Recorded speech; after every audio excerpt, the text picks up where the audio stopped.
Hello and welcome back to another episode of Chronicles of War. I'm Alex, and today it's gonna be a bit of a shorter episode, but shorter episode than normal anyway. But still, it's gonna be pretty good. I had the idea for this episode, honestly, just this week because I just finished going over this topic in the history class I'm currently taking this semester. We just finished the events that happened in this that I'm going to be talking about. Well, around the time I'm talking about, not specifically these events, but yes, but just not this specific part of it.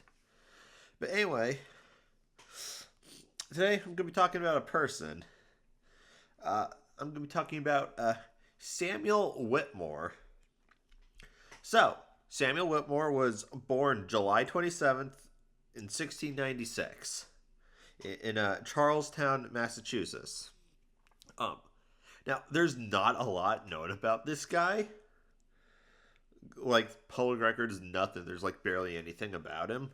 But, so we fast forward from his birth to, King George's War in 1744, which was from 1744 to 48, and he served as a captain. Now, there are two ways that you can become a captain. Those are your family's got money, or you did some cool stuff when you were serving. You did something pretty cool and got like a battlefield promotion. Now, Samuel Whitmore is from a colonial family. So, needless to say, it's most likely the second reason that got him captain. So he would participate in the capture of the fortress of Louisburg, and then he would also come home with a French officer's sword. He acquired this when, quote, the previous owner died suddenly. Um, it just suddenly happened, you know.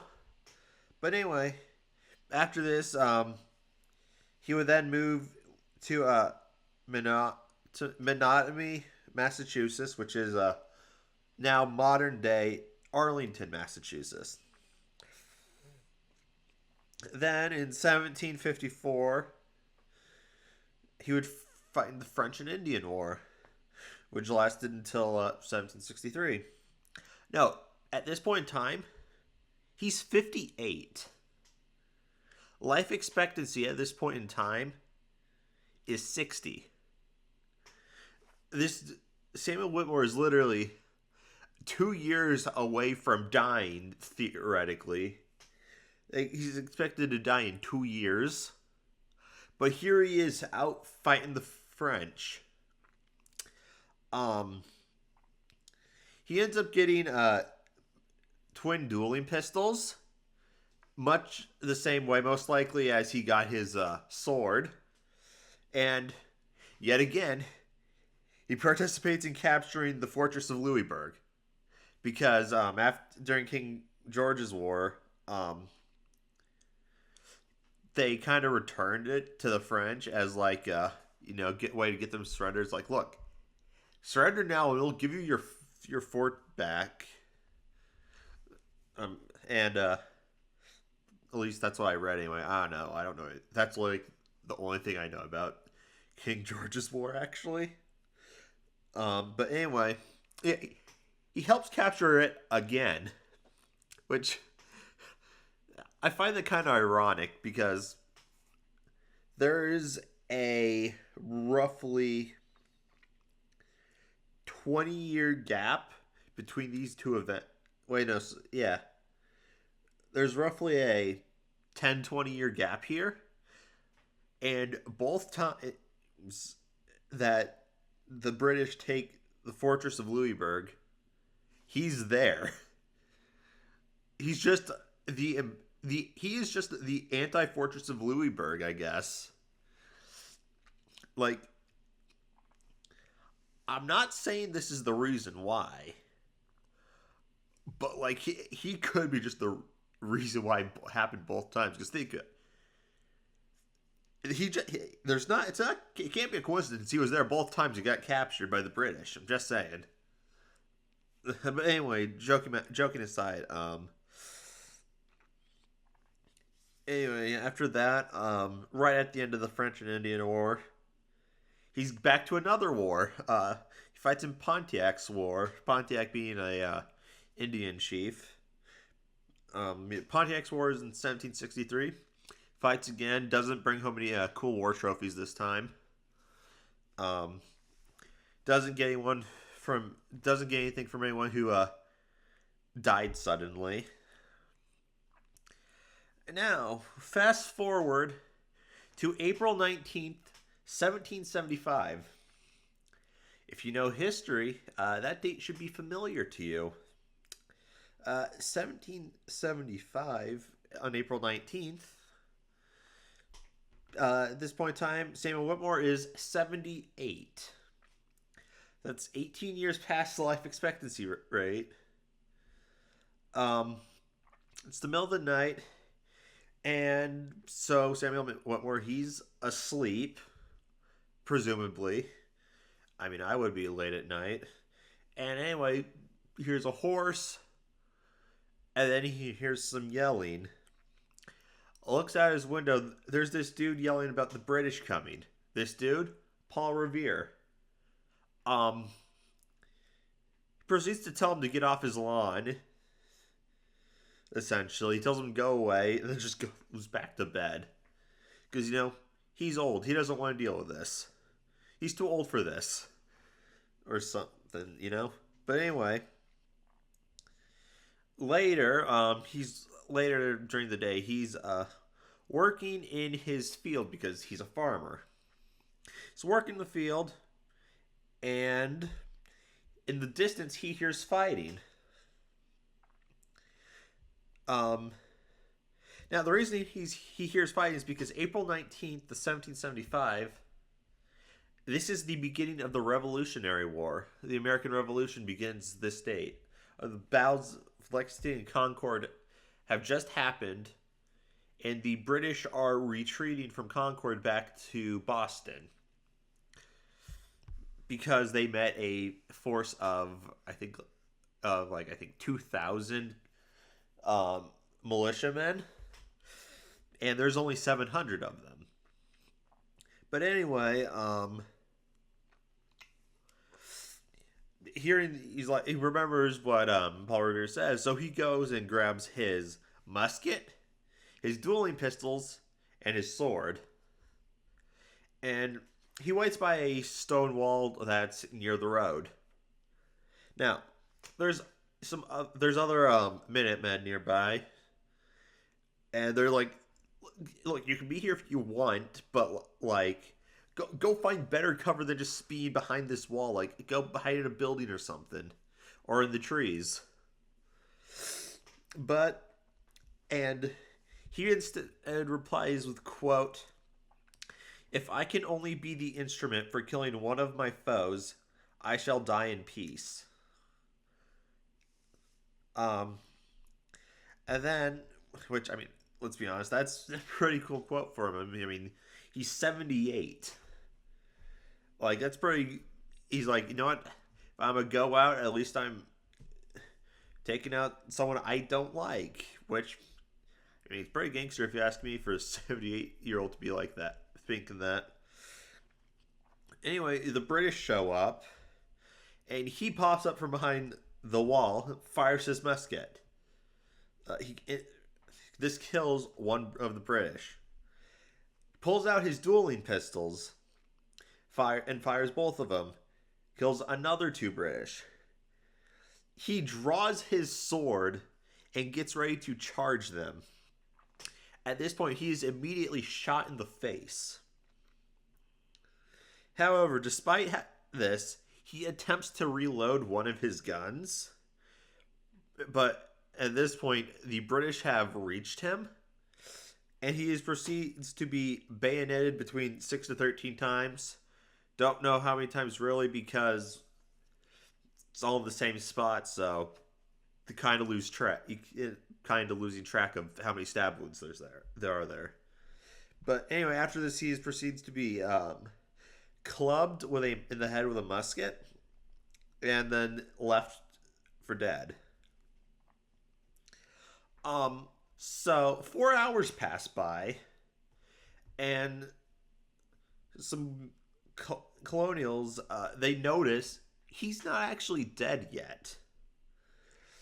So he's rushed to the local doctor, Dr. Cotton Tufts, and the doctor's like, you know, he's like, I don't really know what I can do. Like, he's probably going to die. I mean, he was shot in the face, he was stabbed possibly 13 times, he was hit in the head with a musket, and that was all like 4 hours ago.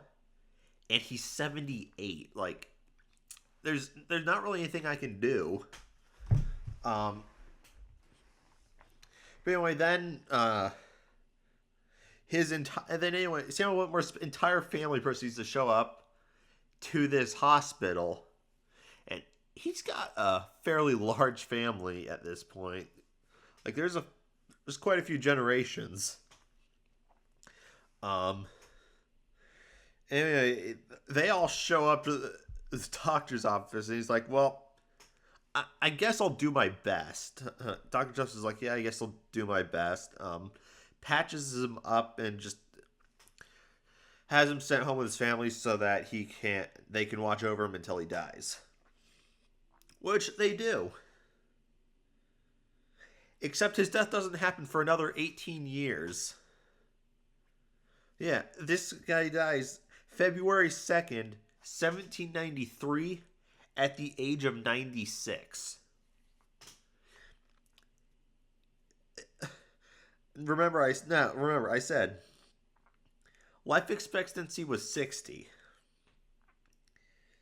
He lived 36 years past the life expectancy rate. Lived through 4 different wars. Got shot in the face and stabbed like a dozen times. And he survived. Clearly, this dude's got like plot armor or something. And now, Samuel Whitmore is also the oldest known combatant in the Revolutionary War on the colonial side. I'd have probably would expect like maybe on the British side too, but then again, there might have been just some random old dude that got involved in it. Kind of like Samuel Whitmore, but slightly less random. But anyway, um, now, um, you can actually visit Samuel Whitmore's house to this day and go to where where this happened. It's at 611 Massachusetts Avenue in Arlington, Massachusetts. And there it's at a Whitmore Park. Now, at the spot roughly where it happened, there is a monument there. However, this monument has incorrect information on it because it has the wrong ages on it for the age he was at the time of the incident and then subsequently his death. But his house is there as well, though. And also, in 2005, Samuel Whitmore was named the official state hero of Massachusetts. So, this guy, I mean, obviously, is clearly a big deal to them. I mean, he named their official state hero. I'm going to be honest, I didn't know there were official state heroes before this. But apparently, Samuel Whitmore's the one for Massachusetts. And that's the story of Samuel Whitmore, the oldest American to fight the British during the Revolutionary War. Thanks for tuning in. I greatly appreciate it. Yeah, sorry.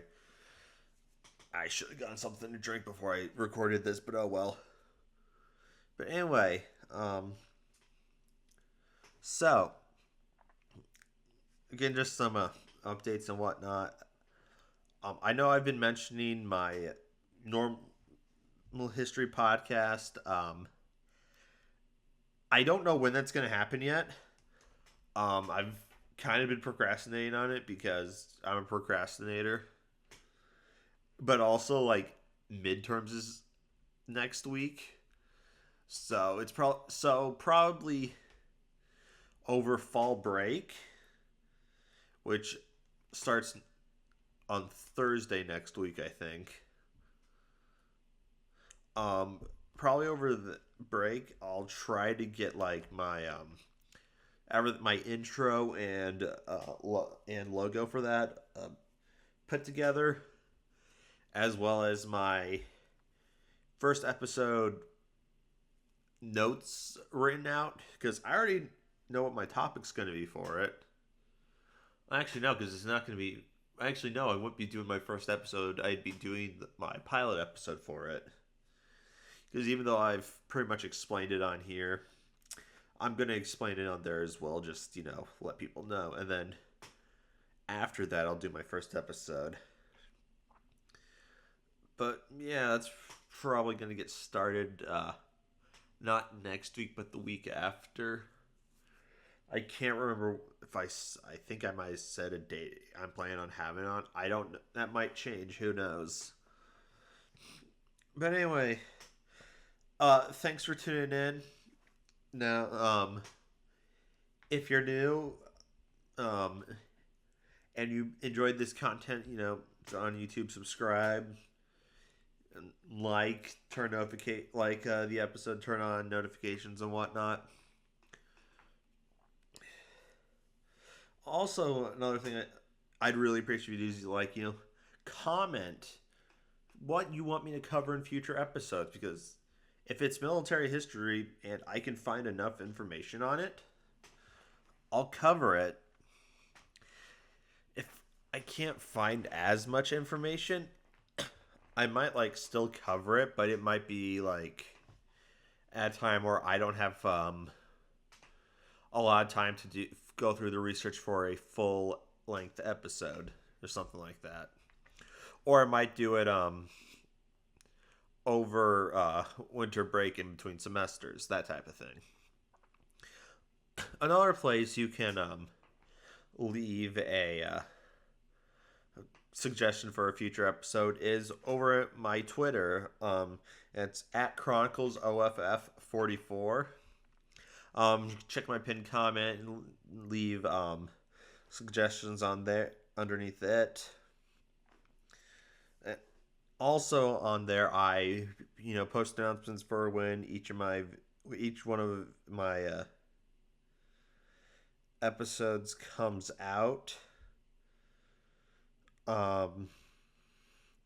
Also, I post updates like, hey, no episode this week because reason XYZ, or episode delay because the audio or video was being difficult, that type of thing. But yeah, and for those of you wanting to get ahead on my history podcasts, since I do have a Twitter made for it already. That is Hidden History at Hidden History 72. But yeah, I just all it's there is just a pinned comment for just episodes topics there, and that is for just general history, not any type of history, that's non-military. I'll put stuff there. And that can be historical figures, historical events, that type of thing. Because, sure, I already have plans for 2 of my episodes, but other than that, I'm probably just gonna wing it as I think up of stuff because I've only really thought about like my first two episodes after the pilot. But other than that, nothing. I haven't thought of anything for you yet, so you can suggest stuff for me there. Um, I don't actually have the channel for it made yet. I should probably get that done soon, but I'll do it when I'll probably do that when I actually upload the pilot. So it doesn't have a channel yet, but eventually it will. But anyway, that's all I got for this week's episode. um, Thanks for tuning in, and catch you guys next week in the next one.